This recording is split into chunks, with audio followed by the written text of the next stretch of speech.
Danes smo v Sevnici, gostimo nagrado Sevnica občinske otroške parlamente iz občine Sevnica in pa Radeče.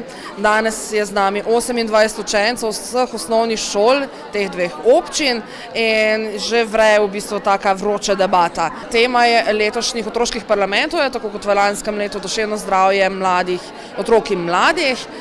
Letos je bolj akcija, lani smo se pogovarjali o tej temi, letos pa je bila naša naloga šol, naloga učencev, razne naloge, ki so si jih zadali v lanskem letu, so letos udejanjili, danes pa predvsem zopet debatiramo in tudi predstavljajo, kaj so naredili v tem času.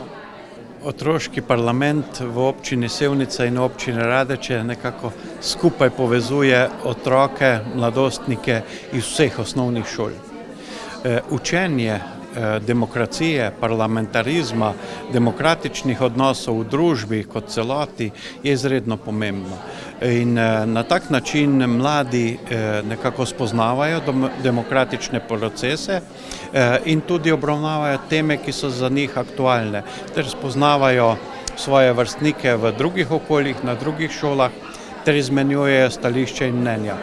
Tak proces je izredna spodbuda tudi za bodoč demokratičen proces, ki ga morajo mladi spodbujati pri sebi, kajti iz statističnih podatkov je znano, da se mladi redko udeležujejo volitev, da ne spremljajo aktualnega dogajanja, ne samo v tisti politiki v ožjem smislu, ampak v celotni družbi. Ja, če želimo imeti sistem, kakršen ga imamo, in to je trenutno najboljši sistem, kot ga je človeštvo iznašlo, govorimo o demokraciji, potem je treba pri mladih in ta skupina danes tole, za njih me že ni strah, ker so se že odločili za to naredili, so prvi korak, seveda je treba prepričati še ostale, tako da jaz sem vesel, da sem danes tole, da lahko podelim mnenje z mladimi in jaz verjamem, da se bo izoblikovalo dobro stališče tako Sevnice in Radeč, bo šlo v Ljubljano, kjer morajo biti glasni, vendar spoštljivi in nekako naj na koncu prevlada večinsko mnenje pri temi, ki jo imajo. Tako da sem vesel, da je ta parlamentarizem se začne pri najmlajših oziroma mladih in prav je tako. Dosti se nas je vključilo kar dobro, na začetku je bilo malo tako na vagici, ne? Zdaj pa so se kar začeli javljati. Eni tisti pač malo manj sramežljivi so rabili neko pač spodbudo, no? Zdaj pa je kar, no? Je tudi kar konkurence. Debatirali o duševnem zdravju, to je letošnja vodilna tema, duševno zdravje otrok in mladostnikov in smo se te teme lotili kar se da izčrpno.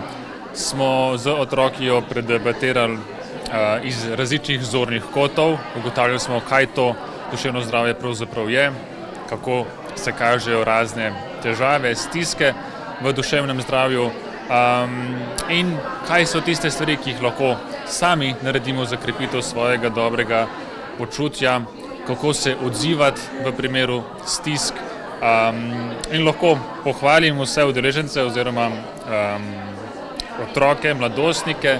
V svojih odgovorih so bili zelo izčrpni, prepozna se, da je to tema, o kateri se vse več govori, so otroci oziroma učenci in učenke vse bolj senzibilni na te teme, kar je zelo pohvalno in tako zelo spodbudno za nek prihajajoči čas, tudi v luči tega pomena destigmatizacije raznih stisk, težav in motenj na področju duševnega zdravja.